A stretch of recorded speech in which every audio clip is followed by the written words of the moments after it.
Assalamualaikum warahmatullahi wabarakatuh. Jumpa kembali lagi dengan saya Udin dalam channel Kim UD. Asiknya belajar kimia. Materi hari ini adalah prediksi soal UTBK Kimia tahun 2021, bagian yang kedua. Bagian pertama sudah kita kasihkan kepada teman-teman semua, silakan dipelajari. Nanti link deskripsi juga saya kasihkan di bawahnya ya. Oke, supaya tidak ketinggalan prediksi UTBK Kimia 2021 part 1. Lanjut ke soal yang kemarin kita bahas 4 soal, maka hari ini juga kita bahas 4 soal mulai nomor 35 sampai nomor 38. Ingat, seperti biasa soal-soal UTBK itu ada suatu cerita, artinya ada suatu pendahuluan, di mana dari pendahuluan nanti itu akan bisa mengerjakan sekitar 2 sampai 3 soal gitu ya. Oke. Sebelum kita bahas ya, jangan lupa seperti biasa like, subscribe, dan loncengnya ditekan supaya tidak ketinggalan video terbaru dari Kim UD. Oke, tanpa berlama-lama lagi kita mulai pembahasan prediksi soal UTBK Kimia tahun 2021. Semoga nanti dengan sering belajar, khususnya mulai sekarang, walaupun kelas 10 atau kelas 11, itu harus sudah terbiasa dengan soal-soal UTBK. Karena semakin tahun itu semakin sulit ya untuk soal-soalnya, semakin menantang. Oke, apalagi yang kelas 12 harus tiap selesai belajar itu harus terus diulang sampai paham betul ya. Oke, kita mulai soal nomor 35. Ini pasti keluar. Teman-teman harus hafal tentang bentuk molekul. Ya, bentuk molekul. Apakah tetrahedral, apakah bentuk V, apakah piramid segitiga, dan yang lainnya. Kita analisis bareng-bareng. Molekul XeF4 mempunyai 4 domain elektron ikatan. Ada 4 domain elektron ikatan dan ada 2 domain elektron bebas. Kalau biasanya di dalam soal-soal lain itu domain elektron ikatan itu nama lainnya adalah PEI. Berarti ini namanya PEI, pasangan elektron ikatan. Kalau domain elektron bebas itu namanya adalah PEB. Berarti 2 elektron bebas ini namanya adalah PEB, pasangan elektron bebas. Berarti bentuk molekul dari XeF4 adalah, maka kalau kita simpulkan di sini, berarti AX ya. X itu adalah PE-nya adalah 4, PEB-nya adalah 2. AX4 AX4 E2 ya. Oke. A ini adalah lambangnya, lambang. X itu adalah namanya PEI, E itu namanya adalah PEB. Berarti ingat PE-nya 4, kemudian PEB-nya 2. Nah ini harus hafal namanya, AX4E2 itu namanya adalah segi 4 planar. Segi 4 planar.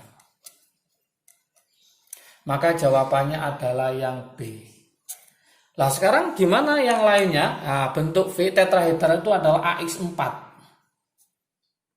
Bentuk V itu ada 2, ada AX2 E2 sama AX2 E1. Nah gitu ya. Kalau piramida segitiga itu AX3 E1. AX3 E1. Kalau bentuk T itu adalah AX3 E2. Nah, teman-teman harus menghafalkan bentuk molekul karena setiap tahun keluar satu soal bentuk molekul ya. Oke.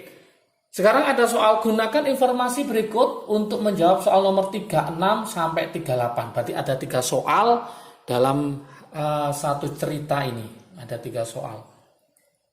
Sebanyak 10 ml lautan HuCl diencerkan hingga volumenya 50 ml diencerkan. Dan yang diambil hanya 10 ml larutan tersebut tepat habis bereaksi dengan 20 ml NaI 0,1 m.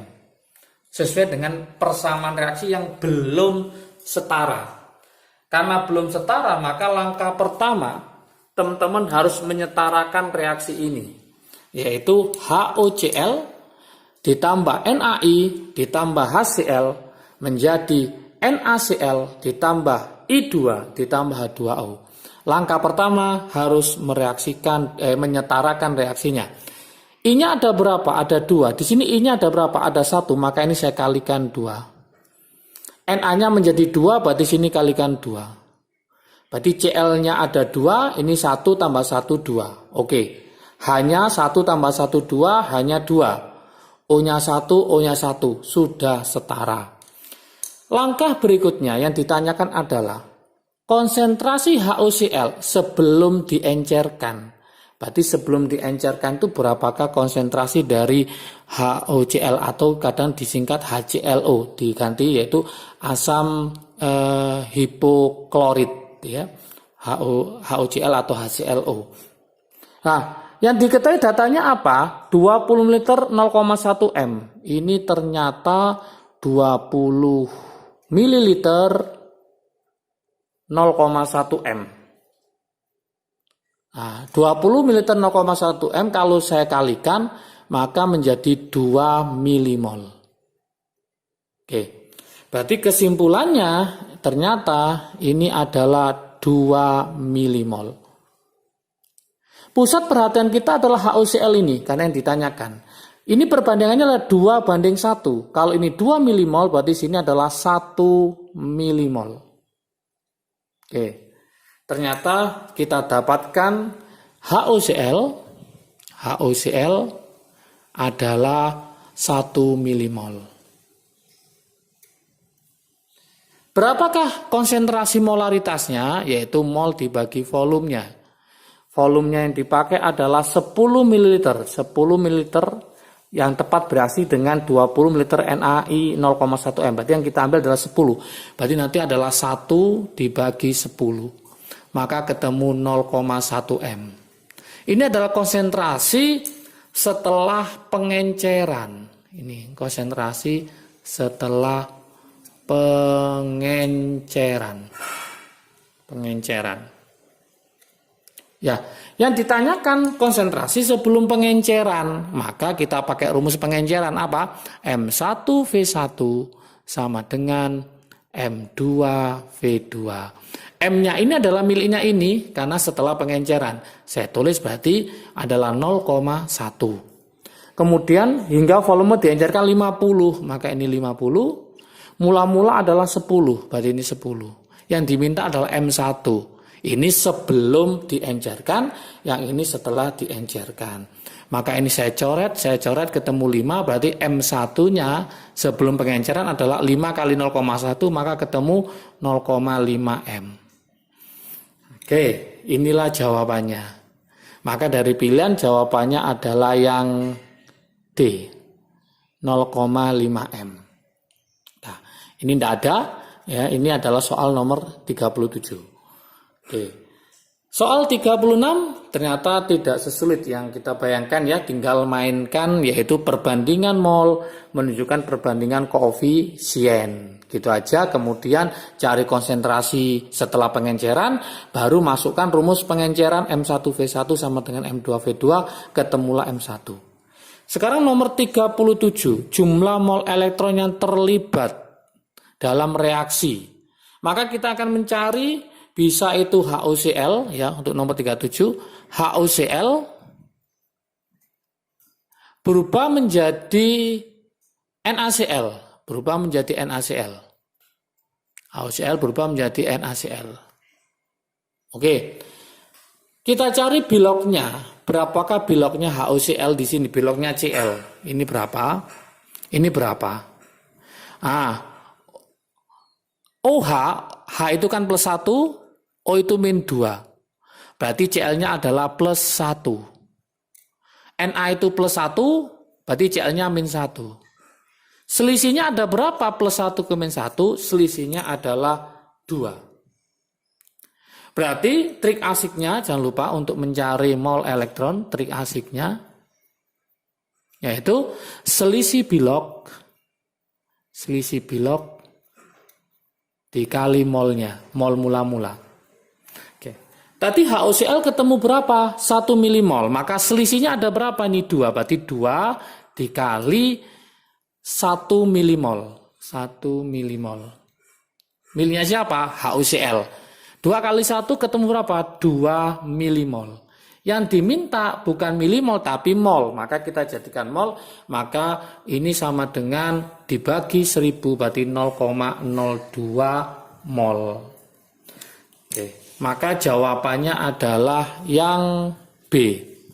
Mungkin ada pertanyaan, bisa nggak pakai I2? Bisa. Berarti kita pakai yang ini. NaI menjadi I2. Berarti nanti min 1 menuju ke 0. Min 1 ke 0 berarti selisihnya 1. 1 dikali, mula-mulanya adalah 2. Berarti 1 kali 2 ketemu 2 milimol, maka hasilnya juga sama 0,02. Jadi teman-teman bisa memilih yang mana terjadi perubahan bilog. Inilah rumusnya, trik asiknya. Jangan lupa, yaitu apa? Selisih bilog dikali mol mula-mula. Oke. Nomor 38 sama dengan seperti yang di atas, banyaknya iodin yang dihasilkan. Berarti pusat perhatian kita adalah I2. HOCl ya tadi reaksinya kalau kita cek di sini HOCl ya ditambah 2 NaI ya ditambah HCl, langsung kita ke tujuan aja, yaitu hasilnya adalah I2, yang lainnya nggak saya tulis. Nah, ini tadi kan ketemu berapa? 1 milimol. 1 milimol. Kalau ini 1 milimol berarti iodinnya juga berapa? 1 milimol. Kenapa? Karena perbandingan koefisien menunjukkan perbandingan mol, berarti 1:1. Oke, yang diminta apa sekarang adalah massa. Maka mencari mol rumusnya adalah gram dibagi mr. Berarti mencari gramnya adalah mol dikali mr-nya. Karena ini I2 maka mr-nya di sini adalah 127 kali 2, berarti ketemu 254. Maka molnya adalah 1 dikali 254. Ketemu berapa? 254 miligram. Oke. Kenapa miligram? Karena yang kita pakai adalah milimol. Yang diminta adalah gram, maka kita jadikan gram, maka kita bagi menjadi 1000, maka hasilnya adalah 0,254 gram. Inilah jawabannya. Oke, maka kalau kita cek di pilihan, maka jawabannya adalah yang B, yaitu 0,254. Oke, ini adalah soal prediksi soal UTBK Kimia 2021 42 ya. Oke, nanti ada berikutnya adalah part 3 dan part 4 juga.